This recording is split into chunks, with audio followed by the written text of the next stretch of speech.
tadi dikendalikan resikonya.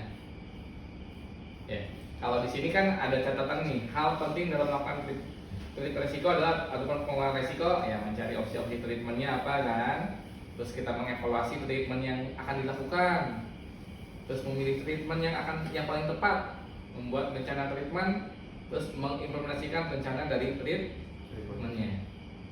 Ini adalah hal penting untuk melakukan pengelolaan risiko. Nah, dikendalikan adalah dengan yang ini. Yang paling tinggi adalah rekayasa. Rekayasa itu ada eliminasi, substitusi, dan isolasi. Ya, jadi di rekayasa ini adalah yang paling tinggi lah, hierarki paling tinggi dan yang paling efektif.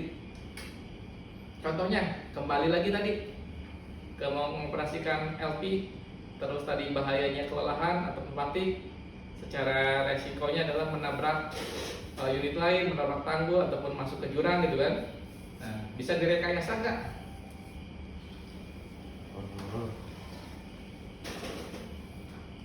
Langsung kita buat praktek, bisa direkayasa nggak?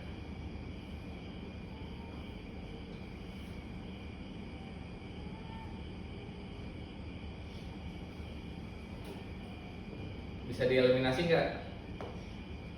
Dieliminasi itu dihilangkan.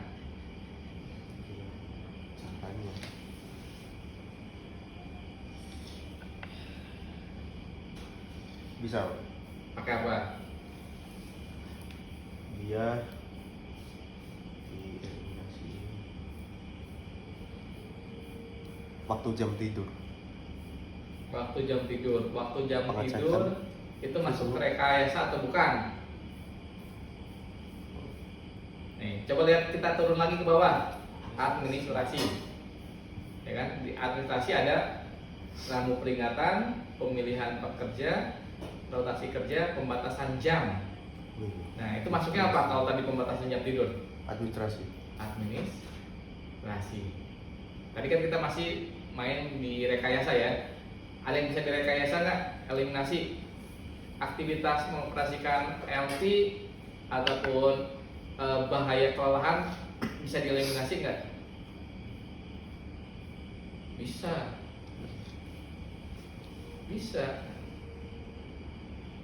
Tinggal diganti aja pakai AI. Jadi Maksudnya dihilangkan, orangnya dihilangkan, diganti. Jadi terus eliminasi sama substitusinya bisa jadi satu. Diganti sama AI. Ya, kita ntar siapa tahu ya. Kita nggak tahu tuh, beberapa tahun ke depan bisa aja TJ ntar udah pakai robot semua. nggak bisa. Belum ada. Itu substitusi ya maksudnya ya. Rekayasa. Nah, tapi dihilangkannya bisa. Jadi operatornya ya udah nggak usah pakai operator lagi, udah dihilangkan si manusianya. Baru masuk ke langkah yang substitusinya ya ganti sama AI. Makanya kalau misalkan sekarang kita nggak pandai-pandai belajar dengan cari ilmu yang baru, ya kita bisa digantikan. Coba lihat di beberapa negara yang udah berkembang tuh, ya Amazon, terus selanjutnya lagi ada yang Microsoft gitu kan. Padahal dia yang membuatkan AI-nya, tapi akhirnya dia di depan karena sudah digantikan dengan AI. Sama. Nggak tahu nih, TJ juga bisa jadi ntar udah nggak perlu operator lagi, tinggal semuanya udah langsung mesin otomatis gitu kan.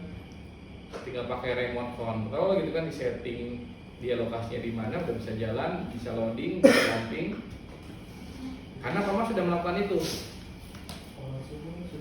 Ya, Komatsu sudah melakukan itu dan Pamak sudah menerapkan itu. Loh, iya. Tapi masih trial. Oh, trial. Ya. Ketika trialnya berhasil, otomatis orangnya akan berkurang.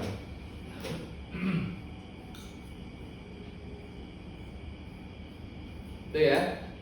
Itu hanya ini ya, cuman ini aja lah, intermezzo aja lah.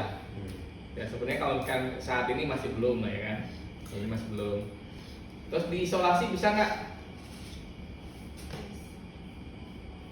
Bisa. Nah betul bisa. Gimana Pak Coy? Bungkus mobilnya. Isolasi dong. Isolasi. Oke, mobilnya dibungkus gitu kan.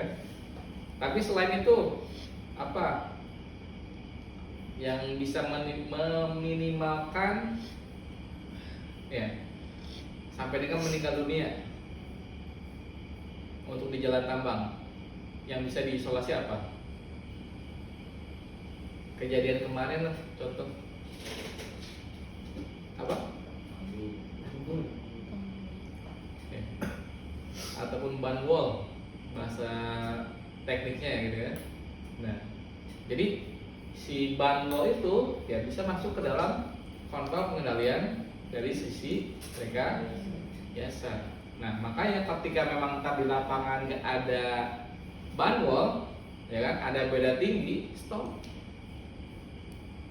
Kenapa?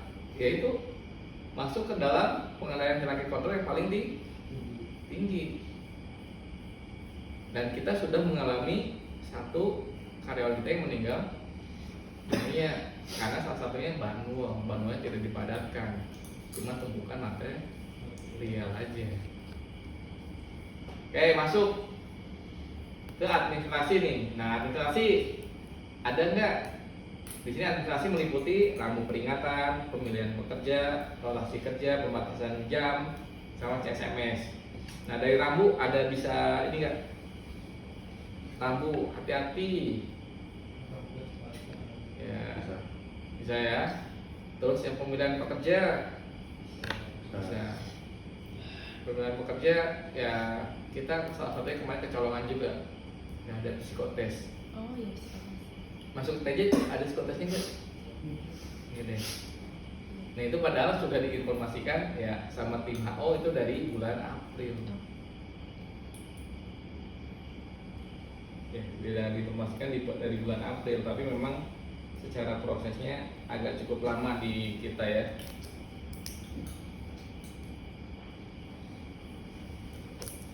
Terus kita lanjut dari pemilihan pekerja bisa ya tadi ya. Terus rotasi kerja bisa nggak?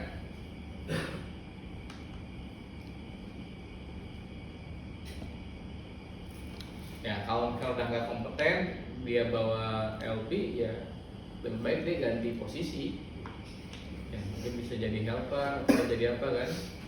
Bisa, tapi tergantung lagi dari pengadaan hierarki kontrol itu kita menerapkan itu atau enggak gitu kan. Pembatasan jam bisa kan. Contohnya apa tadi yang masalah batik itu ya dilakukan gitu kan. Itu bisa. Terus habis itu yang wajib minimal 6 jam ya. Terus jam kerjanya misalkan mungkin kita 2 shift masing-masing kan 12 jam. Bisa jadi menggunakan sistem shift yang 3 shift. Kalau 3 shift kan cuma 8 jam aja, semakin lebih singkat kan, resikonya semakin lebih kecil. Nah, praktek kerja itu ini JSA, terus SOP, instruksi kerja, training. Untuk mengoperasikan unit LP kita punya JSA-nya, SOP-nya nggak? Ada nggak sih baca nih? Mengoperasikan unit LP nggak? Jangan. Terus dampret kayak aku nggak nemu juga itu. Nggak ada. Nggak ada ya. Cuma ada lalu lintasnya. Kita mau pakai unit LP. Aku udah buat tempatnya sih, aku kemarin nyari-nyari nggak ada ini. Ya masih banyak lah PR-nya ya. Ya itu ya. Jadi SOP harusnya ada SOP mengoperasikan kendaraan dan unit. Kemarin aku gabungin jadi sementara jadi satu dulu Pak Coy. Ya. SOP kendaraan dan unit. Terus APD, nah dari APD-nya ada nggak?